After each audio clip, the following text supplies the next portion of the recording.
Stories from Foster Care is brought to you by the Irish Foster Care Association in association with the Department of Children, Disability and Equality.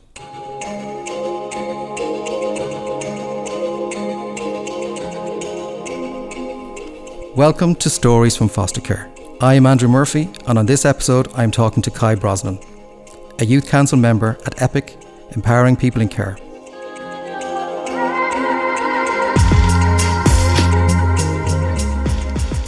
The nurses in the hospital were absolutely fantastic and made such a positive difference in my life, even all these years later. But they didn't know the care process, they didn't know what residential care was. So all I had was Google. And if you Google what is residential care, it tells you you're going to an old folks home. He has a particular interest in young people with lived experience of residential care. By sharing his personal experience of entering and leaving residential care, Kai shines a light not only on challenges involved, but places an emphasis on support and places opportunity central to the pathway to independence.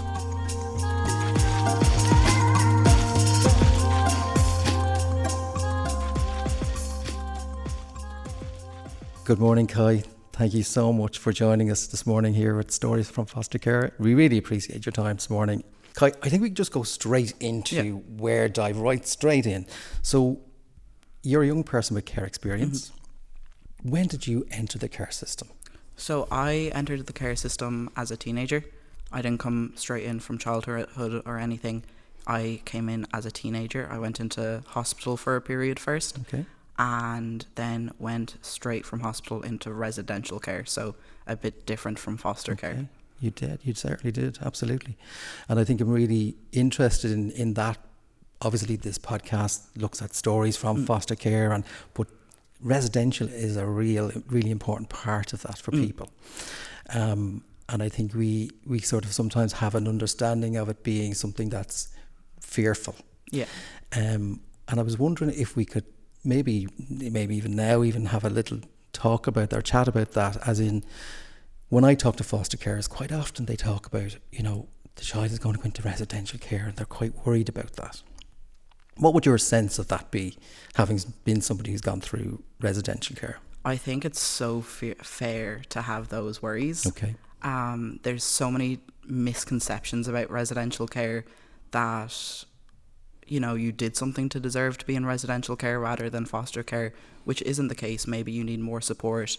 Maybe there's not enough foster carers. Maybe it's just the best placement for you.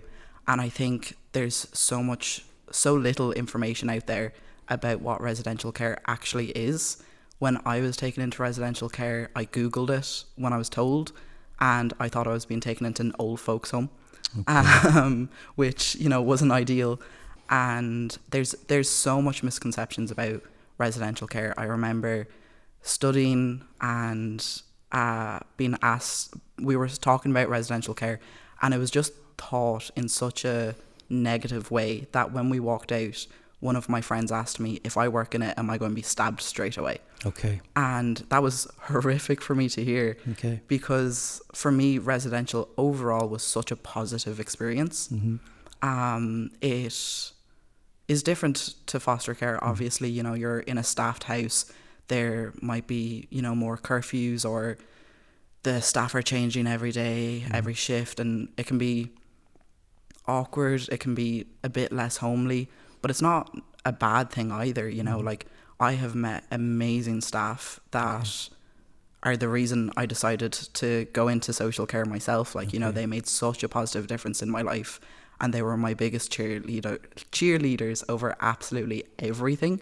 Like, I look back at my time in residential, and my last home in particular, every time I look back, it's a positive memory. And every time I look back, I'm smiling about it. Like, it was the best place for me to be at the time. I can't say, how it's different to foster in a personal way, because I wasn't fostered. Mm-hmm. But for me, looking back, it was such a positive experience. The staff really cared. It wasn't this big, scary institution. It was just a normal home. Okay. The only difference was, there were staff present. It's really important to get that sense of that, Kai. It really is. And what an endorsement of the people that worked with you to be able to say, I'm going to follow in your footsteps. So incredible. I'd be just interested in terms of that, the day-to-day. You talked a little bit there about the staff changes and stuff like that. You were still able to make connections. Yeah. Could you talk to me a little bit about that and maybe what the day-to-day of residential is like, or your experience of that? Day-to-day is just pretty much your average day-to-day, really, like other than, you know, the small changes of the staff. You know, you get up, you go to school. If you're in school, I wasn't. You go about your day, you eat your breakfast, you eat your lunch, you eat your dinner. It's, you know, it's not this big scary, it is scary, you know, when you're in it and when you're going through all these different changes, but, you know, it's not it's not a negative space. Like, I had, you know, staff to go to at all times. I had staff to help me with different things, or just having that emotional support if I was having a bad day. It's very much a regular home and a regular day to day, just with the addition of staff being present, and that changeover. And like, staff are so committed to making those bonds and making those professional relationships with you, and getting to know you, getting to know what you like, getting to know what you don't like, and trying their best to make it as comfortable as possible and as normal as possible. You know, they don't want you to feel so excluded just because you're in care. They're trying to make your life as normal as they possibly can. Yeah. And a real skill to be able to do that, I think. Absolutely. Yeah. Kai, you mentioned, and I don't want to dwell on that too much, but you did mention your entry into care, and that sounded, we mentioned a little bit about being scary and going from hospital into residential care. I mean, that must have been a challenge. It was terrifying. It was so scared. I had been in hospital and I was on special at the time, so I had a nurse present with me all the time, and my social worker at the time came into my room and said, "Oh, you're being taken into care." Firstly, wasn't entirely sure what that meant in general, and I kind of asked a follow-up question, and she said, "Oh yeah, no, tomorrow we're taking you to Kerry to put you in a residential unit," and just kind of walked out. She didn't take the time to actually sit down and inform me of what that meant, inform me of the process, inform me of what that was going to look like for me. So I didn't have anyone other than her that I could ask these questions to. Like, the nurses in the hospital were absolutely fantastic and made such a positive difference in my life, even all these years later. But they didn't know the care process. They didn't know what residential care was. So all I had was Google. And if you Google what is residential care, it tells you you're going to an old folks home. Wow. So there was just so much panic in me because I didn't have a great relationship with my social worker at that time. I had a lot of anger towards her for feeling let down by her. And so when she told me that I was being taken into care and just didn't provide any context for me, any clarification, any information, any emotional support around it, kind of just dropped the bomb and walked off, then I don't think I slept that night. Like, I was so scared. And then I was going from Cork to Kerry in a car, not knowing what I was walking into, what I was going to look like. Was I going to be surrounded by grannies and granddads? It was so scary. Like, I just, even now, like, I can feel my heart racing at the memory of it. And I'm feeling that as well. I'm empathizing with you. It must have been incredibly difficult to hear that and try and accept and navigate through that. Yeah. Well, and it's like, you know, thankfully it was, I'm almost certain I was going into care like the next day. So it wasn't like this super long wait of not knowing what was happening. But I don't think I've ever felt a day go on as long as that. Like, that day felt like a million years trying to figure out what was happening to me. Yeah. I'm sensing like almost an out of body experience. Yeah. Just watching yourself, you know. When looking down at me in the hospital bed, wondering what's going on. I know. Well, look, I mean, thankfully you have been able to navigate that, and you have had some support to help you through that. And And I know it's a very difficult period for young people when they're coming into care, no matter what their age and what their circumstances are around that. So I think it's really important to hear that part, though, that what you're feeling, the feelings that you're having, and how you might. Can you recall, or can you remember how you actually were in yourself? Did you even have a memory of that? So when I was younger, I found it really hard to speak. I stuttered a lot when I got anxious, and I was a very, very, very, very shut down young person. Everything, like my own shadow, scared me. I was anxious all the time. My mood was really low all the time. So this just kind of felt like putting a match to the flame, where I was up all night getting sick with anxiety. I was having panic attacks.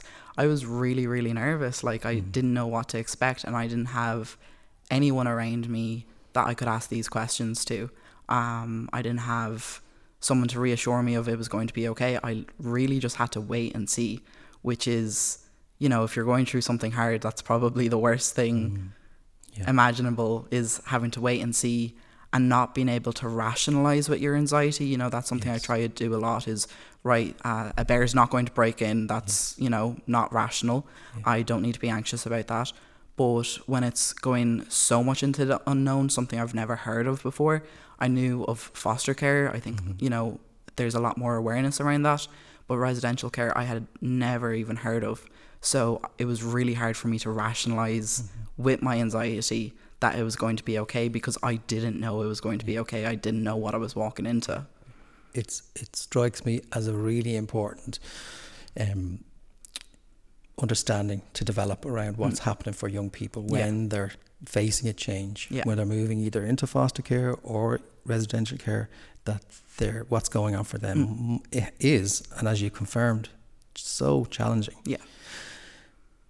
Kai, you had some really good placements, and tell me about that and what worked well and what shifted things into a more positive place for you. My first placement wasn't a huge fan, but I met my best friend there and we became thick as thieves. She brought my confidence out in so many different ways, and it just felt nice to kind of have a friend and have someone that got it. And you know, we were never bad kids. Even now as an adult, I'm terrified of getting in trouble. I am by the book by so many things. But we were just mischievous teens. Like, you know, we were teenagers. We weren't bad. We weren't anything. We were just teenagers. And it kind of was the first time in my life that I got a chance to be my age and kind of start to relax a little. We both disliked the home, but together we had found so much support with each other. And so it wasn't my favourite placement, but it was my favourite person. And then I was moved to Dublin, and I was terrified because Dublin is very scary if you don't know anything about it. And I remember my social worker, I had a new social worker, she was the best. She was very, very good to me. She drove me from Kerry to Dublin, and I refused to get out of the car when we pulled into the house. I was like, no, I'll wait for you. We'll drive back home. It's fine. It's grand. We're done. And like if I could have imagined how much I would have loved it there and how cared for I felt there and how happy I felt there, like I would have been running in that door. Like from the moment I entered the house, they were just so welcoming. The manager sat down with me and my social worker in the sitting room, just kind of chatted for a bit, didn't overwhelm me, wasn't asking me 1,000,001 questions, and showed me to my room. My key worker was present. So my key worker came up with me, first time meeting her, very scary, but she was so nice. I'm really into horses. So her cousin is a famous enough jockey. So we started talking about that, and then I couldn't shut up. Like you know, there was no making me be quiet then at that stage. And my room, the first thing they said was, you can do whatever you want to it. We just wanted to make it feel like home.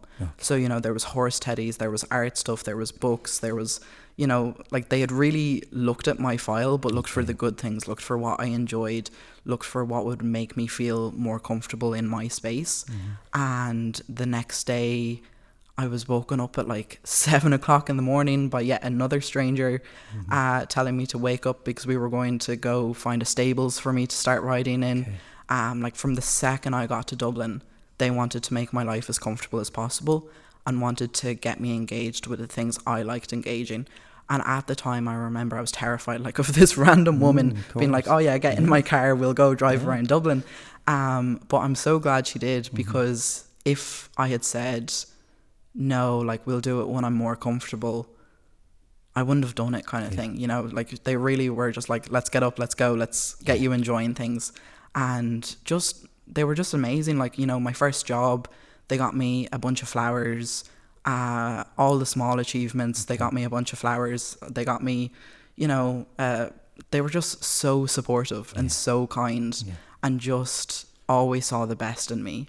And what might be something that they did regularly, or was probably a small thing in some respects, oh God, had a huge impact. Absolutely. Like, you know, like having someone to sit down with you when you're having your dinner, or ask you how your day is when you get home from something, or just taking an interest in what you're interested in, and trying to find that common ground where you can both have a conversation you're both enjoying, and then can still be there on the hard times. Like I remember I had a really bad panic attack one day, and my key worker sat with me for ages trying to help me through it.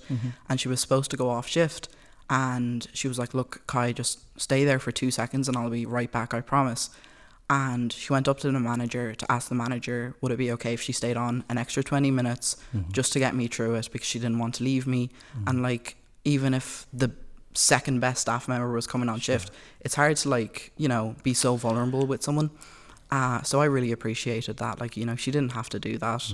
The manager didn't have to say yes, but you know, straight away she was like, right, I'll pause my day and like be here for you. Yeah, that above and beyond is so important, isn't it? Absolutely. And Kai, anything else that they would have done that you feel is particularly innovative or special? Existing. Just like I was talking to the manager of the home recently enough, and like I can't look back and say anything negative about that place. Not that I don't want to. I'd love to be a little like annoying little teenager and be like, no, that was awful, but it was just, they went above and beyond for me in every way. They had a no pet policy. Okay. Wow. And I annoyed the manager. Got my psychiatrist involved to say how beneficial it would be for me to have a pet. She was like, not happening, it's not happening. And I was like, but it is though. Go on. You know you want to. And I went to the stables one day, had a bad enough day, got in the car, and I was like, so do you want to get me a dog? And she was like, just get home, please get home. And when I got back, she asked me to come out into the garden with her, and she was like, right, I need to have a quick chat with you. And I was like, oh God, what did I do? And she was like, right, you're getting a dog, but only for 2 weeks. Only for 2 weeks. Okay. Because her sister was going he was a rescue, and her sister was going to take him, but she was going away for 2 weeks or something. So I was allowed to mind the dog for 2 weeks, and he was the most nervous thing ever. You'd look at him and he'd run and he was an outdoor dog. We had like a big shed with like a couch in it, like pool table. He had a better home than like I did. And I used to go out and I used to sleep on the couch with him during the day. I used to do absolutely everything with him.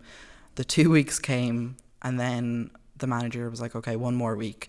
And then the 3 weeks came, and the manager was like, I can't separate you. We became thick as thieves, like the two of us. And it meant so much. And like, I mean, I'm thinking about that. I'm thinking about, you know, pets play a big part in a lot of young people's lives. Yeah. And if there is a change, or if there is moving into different placements, that's really a consideration, isn't Yeah. it, that we need to develop? Oh, absolutely. Like, Leo was my dog's name, and he just gave me so much consistency and so much, like, a dog, if you have a sausage in your hand, they love you. They don't care, you know, what you've been through. They don't care if you're crying on their shoulder 1 minute. As long as you give them the sausage, they're happy. And like, my best friend ended up passing, and I went into a very, very low place and was kind of having constant panic attacks. I couldn't really snap out of it. So I was put on some medication just to try and help me calm down. But I stopped eating, I stopped getting out of bed, I stopped showering, like, I couldn't do anything anymore. Okay, yeah. And I went down to her funeral, and I came back to the house, and first thing I wanted to do was go see Leo. Went out to his shed, and he wasn't there. And I just kind of, when so many bad things have happened to you, you almost come to expect it and lose a bit of your fight.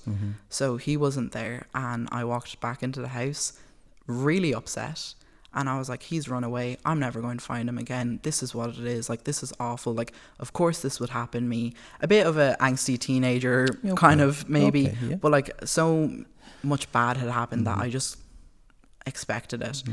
And I got upstairs and went into my room, and they're like the heavy duty doors, you know, the fire ones, and opened my door, and he was doing his little tail wag on my bed that he did when he knew he was somewhere where he wasn't supposed to be, and stayed with me for weeks. And I started eating again because I shared my dinner with him. Like, it made it less intimidating. And then I was like, right, he looks like he needs a walk, right? I have to get out. I have to go give him a walk. He was in my bed, so I was like, right, I have to get out of bed. I have to let him outside to go to the toilet or things. And, you know, it was just like, he just became my, like, partner in crime for everything, and kind of helped me in my journey of getting better and finding that kind of unconditional love. I think you just hit it there, the unconditional love and the healing power of pets in young people's lives. I think it's something that we probably do need to explore and have a space for that for young people. I know a lot of people do. You were saying you did the horse riding and the therapy, the equine therapy, and what that gives young people. And so really is something that we have to, I think, really kind of incorporate as part of supporting and healing. Yeah, because they make such a difference. Like, you know, they really do. Like, I got a cat recently. Okay. I've never been a cat person. Okay. And I think I chose she's a rescue, and I think I chose one of the most like nervous cats I could have chosen. And we're figuring each other out, like, we're getting there. But I was never ever a cat person, but I am in love with this cat. Like, I will come home early from like hanging out with my friends to go see my cat. Like, you know, like, they just have such a positive impact on you. Yeah. And look, fair play for, you know, being able to advocate for yourself and get that dog. It's my one biggest achievement. Well, I don't know, it's great. Hi, my name is Andrea Riley, and you're listening to Stories from Foster Care. Subscribe wherever you get your podcasts. We talked about, I suppose, a lot of, you know, difficult sort of moments there. And I suppose as a young person leaving care, you're probably, you know, there's probably two things. There's a little bit of stigma around that, okay? Yeah. Yeah. We might maybe touch on that a little bit. And then also resilience. Okay. So I was wondering if you could say, you talked earlier about, you know, people in college, that person in college not really understanding. Has it been an issue for you in terms of stigma? It's been a big issue. Has it? I dropped out of school when I was younger. Everything going on, I couldn't really hack it. And then I did a PLC course. After I became an adult, I did a PLC course in equine studies, and then did a PLC course in social care, and then went into my social care degree. And my first week of college, I had someone tell me that I shouldn't put too much pressure on myself because I wouldn't make it anyway because I was care experienced. Okay. And that's a hard thing to hear, because I grew up having that stigma around me a lot, where people thought I was less than because I grew up in care, or because I wouldn't make it because I grew up in care, or because I didn't deserve things because I grew up in care. And so to have gone into a college that I never thought I would have gotten into, I just never saw myself being in college at all. And for my very first week to be told I wouldn't make it was, you know, it was a bit shattering. And I remember I texted my best friend after it, and I was just like, what? Like, you know, like, I'm trying so hard here, and I just feel like nobody else believes in me.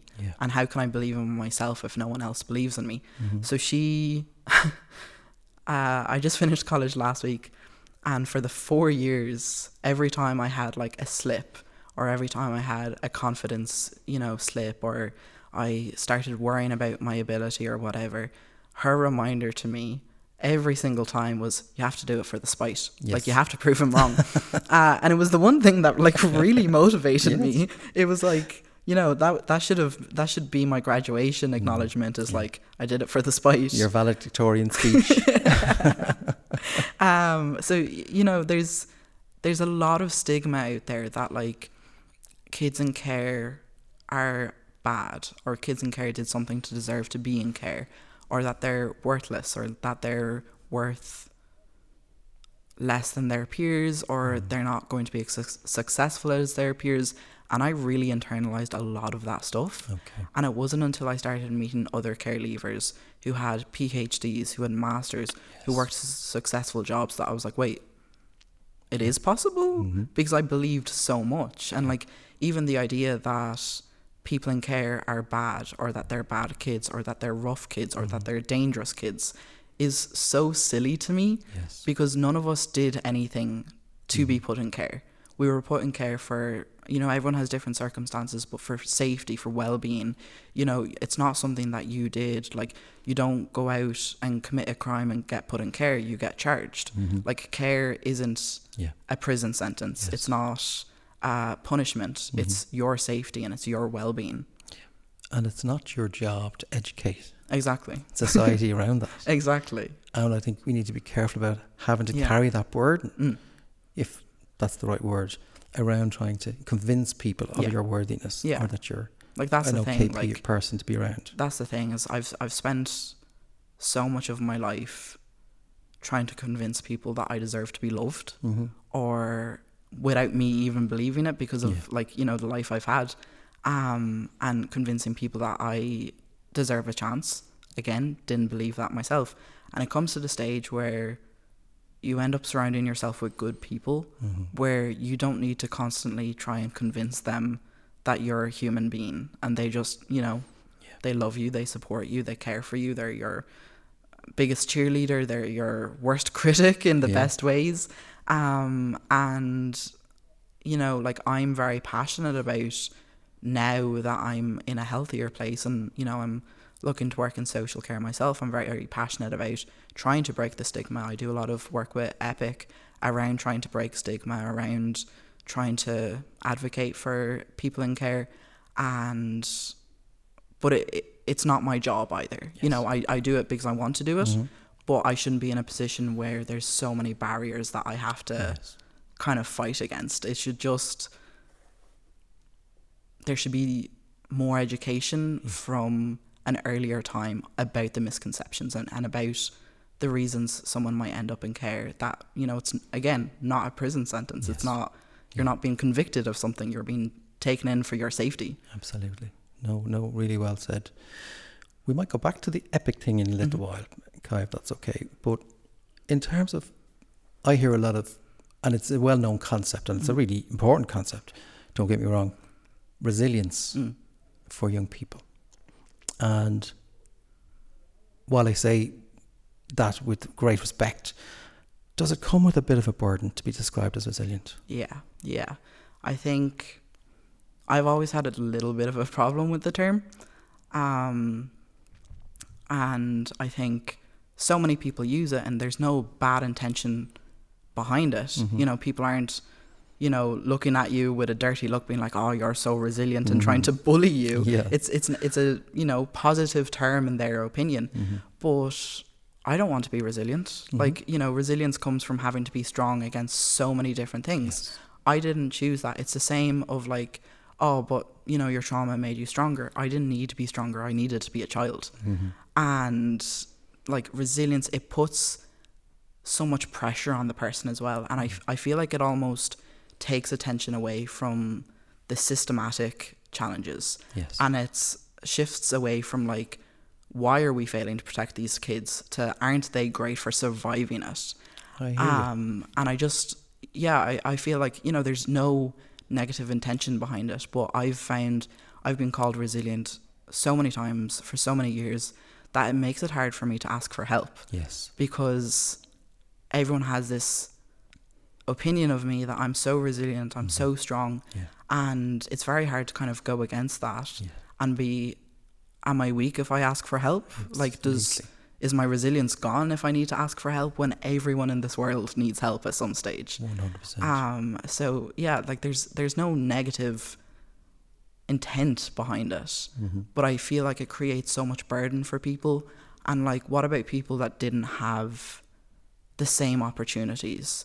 If they struggle more, is there something wrong with them because they're not resilient? Yes. You know, It's an important conversation. It is an important conversation, but I think it can neglect so many other qualities of people. You know, like, you know, I'm kind, I'm caring. Those are qualities I want to have. I don't want to have to be resilient. I want to be able to get on with my life. And you can be vulnerable. And be supported and be vulnerable. And how does that vulnerability show up? And how does it shift at times? Yeah. It's hard. I'm kind of like the strong friend. I don't want to burden my friends. I don't want to make them think I'm weak. But you kind of get surrounded by good people eventually, and it gives you your chance to be soft. Like, it gives you your chance to kind of start learning to ask for help, even in the little ways. Like my aftercare worker, I think for like the first couple of years, I don't think I ever rang her and being like, oh, I need your help, because I was so panicked. Now I'll ring her on a random Tuesday and be like, do you think I should put a full stop after my email? Or, you know, like, I feel comfortable. Good. Like, I feel comfortable to ask for help more so than I used to. And it's about kind of finding the ways that you can be soft. And like, something I'm kind of doing a lot of at the moment is kind of working with my inner child and kind of giving myself my really childish moments where I'll go buy some slime or something, you know, and like allowing myself to be the child I didn't get to be, and finding enjoyment in, you know, the little things, and finding spaces where I can be vulnerable and I can kind of relax, and I can kind of, you know, I can have a cry, I can be who I am without having to put on some front that I'm this big, strong, impenetrable person. No, really important. Kai, we talked about Epic. When did that come into your life? And you're still involved. Could you tell me a little bit about that? I joined the Epic Youth Council when I was 18. So 7 years. Quick math. And I hadn't heard of Epic while I was in care. It was until I left care that I heard about Epic and saw kind of the work they were doing, and I was like, oh yeah, like, I'd like to get involved in that. So I reached out to them and I was like, oh yeah, I'd love to be involved. And then I think I like disappeared for 6 months because I got too scared. And then I went back and I was like, hey, it's me again. And you know, it's such a positive space, and I think it's through meeting people through Epic that I kind of started believing that I could achieve things, because that's where I started meeting more care experienced people.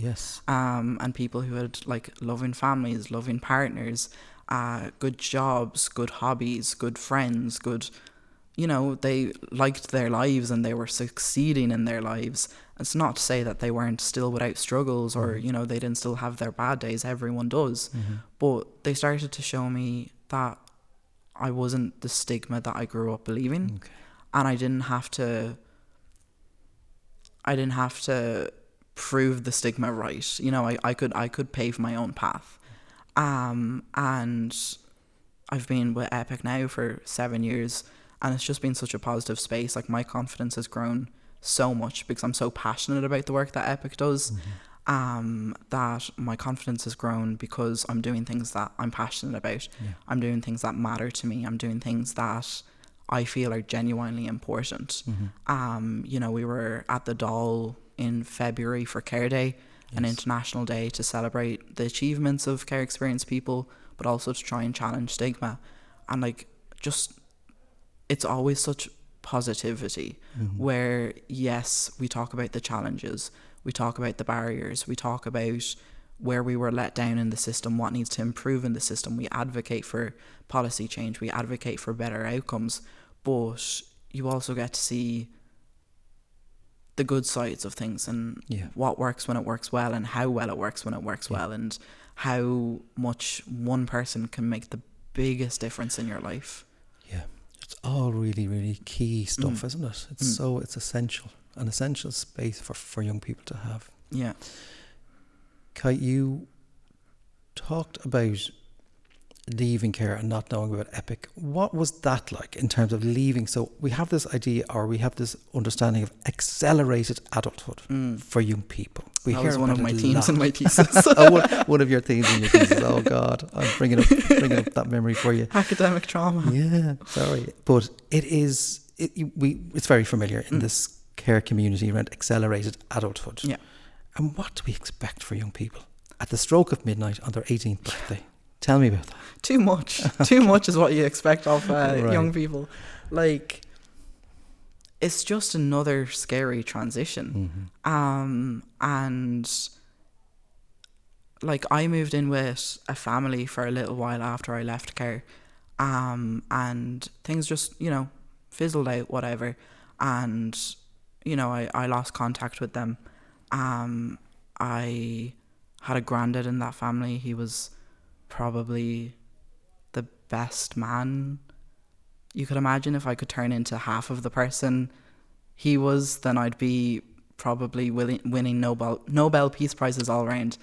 He was just this like powerhouse of a man. Like, nothing fazed him. I walked into his home and he was like, "Oh, my grandchild." I came out as trans and he was like, "Oh, my grandson." You know, he loved me. Brilliant. Regardless of everything. It was such unconditional positive regard. Like, he loved me and I absolutely adored this man. Just the best man, like my biggest supporter. You know, he'd text me when I started college, he'd text me when I started my exams, he'd text me after my exams. He was just like, he was just mental in the best way possible. And then I went into student accommodation for a while. Student accommodation is expensive. It's so expensive. And then every year it started getting more expensive. And then they decided they weren't taking care leavers anymore because whatever. So me and a good few friends that I had met in the student accommodation and found out were also care experienced were just kind of abandoned. And, you know, Aftercare says if you engage in education, you're supported, and you think, okay, perfect. Now, my first year of college, I had mental health professionals advising me to take a year out because I was really unwell. I couldn't do that because I'd lose my aftercare support. I've met so many of my friends who were afraid that they'd fail an exam and lose their aftercare support. We don't have the same background support of someone to lean back on if things get really bad. So when the student accommodation stopped accepting people, I moved into a flat for a very short period, but the lease was only very short, and the landlord decided not to renew it because he wanted to do up the place. So looked everywhere, like absolutely every building in the country that you could imagine. I was, finishing really long days in college and going straight to house viewings. I was on daft 24/7. I was doing everything to try and find a place, and it just didn't happen. Like the prices were sky high. People didn't want to accept a young student. There was different kind of things going against me and going against everyone in the country at the moment. The sheer prices. But so I ended up homeless for just over a year, and like that just, it felt like such a letdown. Of course. I was trying to do everything right. I was trying to do as I was told. I was trying to do everything, and like I didn't have a mum and dad that I could call and be like, oh, I can't find a place. It's not ideal, but can I go live in my old bedroom? Like, like we're seeing people in their 30s now still living with their parents or having to go back to their parents. But we're expecting care experienced people at 18 to just leave and just figure things out. Yeah. It's incredibly challenging, and I think you've hit on many of those issues there in terms of how the system, as great as it can be when it works well, when there's a glitch, it needs to capture that. There needs to be a softer place for people to land. Yeah, definitely. And I think you're right. We do expect way too much of children in care across the board in all lots of ways. In many ways. like we don't have that safety net behind us. If I use my last $5 on toilet roll and then I can't ring someone up and be like, can I just borrow €2 please? And like, even when it comes to like, I was talking about this recently, like milestones, like you don't have anyone in your corner, and that's such a emotional kind of hit. Like, I was talking about my graduation, and I was like, I don't know if I'm going to have anyone at my graduation. Like, I don't know if I'm going to be standing there by myself. And now thankfully my aftercare is coming to support me, and couldn't choose a better person. But like it was just this real fear for a second where I was like, am I going to have no one there? I never thought I'd make it to college, never mind finish college. And am I going to just be Billy no mates, everyone off with their families and everything, and me just awkwardly standing there. And there's so many different challenges that, you don't even recognize as a challenge until it hits you. And it's only through these processes we hear about it and are able to hear and be able to understand and be able to get underneath what's going on for young people who've had that experience and how we need to do better. We need to do better. That's the thing, is within the system there's so many amazing people who go above and beyond, and like I'm so lucky in the people that I've met. They've truly made me who I am, and for the better. And like I look back and I have so many positive memories, and like like I'll look back at like one of the staff that worked with me and I'll break into tears of laughter. Like I've so many positive memories, and the people in the system care so much, but there's so many gaps in the system that is out of their control, and they might get the blame for it, but it's out of their kind of reach. So I think there's great people in the system that get the blame, but the system just needs some adjusting.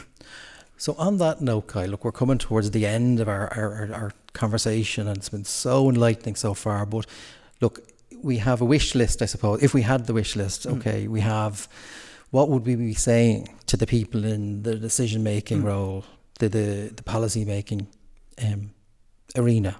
What would you say to them if they were listening? My number one thing, maybe shouldn't be number one, but it is that support should not be contingent with education. Okay. Having grown up in the system, having experienced trauma, education mightn't be on the front of your mind. You might be trying to survive. You might be trying to heal. You might be trying to find a place to live or find your ground now that you've transitioned into adulthood. Education mightn't be your priority, and that's okay. There's so many people, so many like of your friends who have the support of the family, who'll take a gap year, who'll go traveling for a year, who'll do this, who that, but you don't get that opportunity. And you've so much fear of, oh, if I fail this, am I going to be homeless? If I find this too hard, am I going to be homeless? It's just basic human rights shouldn't have strings attached to them. Yes. And I feel very, very passionate about that. And I think, you know, there needs to be kind of some sort of better step down programs. Yes. Because to go from, whether it's residential where you've like high support 24/7, or foster care, like to just be dropped in the middle of the ocean after that the second you turn 18 is crazy to me. You know, you lose so much of your support overnight when none of your needs have changed. The only thing that's changed is you've legally become an adult. Doesn't mean that you know how to be an adult, doesn't mean that you have the skills to look after yourself, to be independent, like what 18-year-old does. But because you're legally an adult, it's just so long, goodbye. But when you're taken into care, the state acts in loco parentis. They take in the place of the parent. Parents aren't leaving their kids on the side of the road at 18. And I think, you know, I think just because you're an adult, the support shouldn't stop. There needs to be follow-up supports, and we need to be looking at how we can promote better outcomes for people so that we're not seeing an over-representation of care leavers in homelessness. We're not seeing an over-representation of them in addiction. Like, there needs to be more care-aware, trauma-informed, long-term support. Yeah, very well said, Kai. The other audience we have that are probably listening to us are foster carers, okay? And maybe even some young people themselves might listen. What would you be saying to them if you had something to say to them in terms of what makes things better for young people? Just being real, you know, like just, you know, finding the things the young person enjoys, trying to make those connections, but just being real. Like, you know, you're not always going to have the answers, and that's absolutely okay. No biological parent has the answers. No staff member has the answers. No fully qualified social worker has the answers. You're not always going to have the answers, and that's okay. But showing up consistently, even when it gets hard, being there and just showing that, like, you know, you care. I listened to this TED Talk once, and it was about a young person who had been in foster care, and he had so many placement breakdowns because he had had a lot of trauma, and he was scared of connecting to a foster carer, and it was easier for him to push them away than fear being hurt. And he's a well-known TED talker now. He's in his 30s, 40s, and he did a fantastic thing talking about his foster parents who, he caused a ruckus. He like stole the dad's car. He did everything to try and push this couple away to like not be hurt. You know, he was afraid of connecting and being hurt. He had so many different placement breakdowns, and his foster dad came, collected him from the guard station, and was like, you can do whatever you want, but I'm here for you. I love you. Like, I will be mad at you. I will be angry at you. I will be upset with you, but my love for you will never change. And I'm not going to give up on you. And I think that's so important. Like, having someone in your corner to advocate for you, to listen to you on your bad days, to, you know, get over it when you have a teenage mood kind of thing, and just someone to show up consistently and just kind of appreciate that you might struggle, you might not always have the answers, you might worry about if you're doing the best you can, but if you're having those worries, you're doing the best you can. You know, like, you don't have those worries unless you're trying to be as great as possible. Yeah, absolutely. Kai, I think the one thing that I'm taking away from talking to you is this: the need or the expansion of unconditionality. You mentioned your grandparent, the unconditional love there, the dog, the unconditional love there, and then in terms of the state, in some respects, that the unconditionality that needs to be imparted and embedded in that system. And I think if we can take that away and kind of try and maybe push those things into our thoughts around this, we'd be doing really, really well. I think so. Kai, I've been really enjoyed talking to you. Thank you. It's been lovely to hear your story, and thanks. You've been very generous with your story and your experiences. And well, look, we might be in we might be inviting you back when you're in your another phase of life, when you're running the social care when I'm system. president. When you're president. That's the goal. Let's go for that. Let's not go for any lower. Okay. It was really good to talk to you, Kai. Thank you so much. Thank you. Thank you.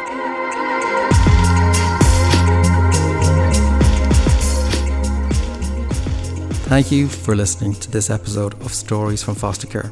Talking to Kai was just so illuminating in terms of the challenges that young people face, but also the incredible energy and commitment that they have to fixing the situation for others and helping them to be able to have an improved experience of care.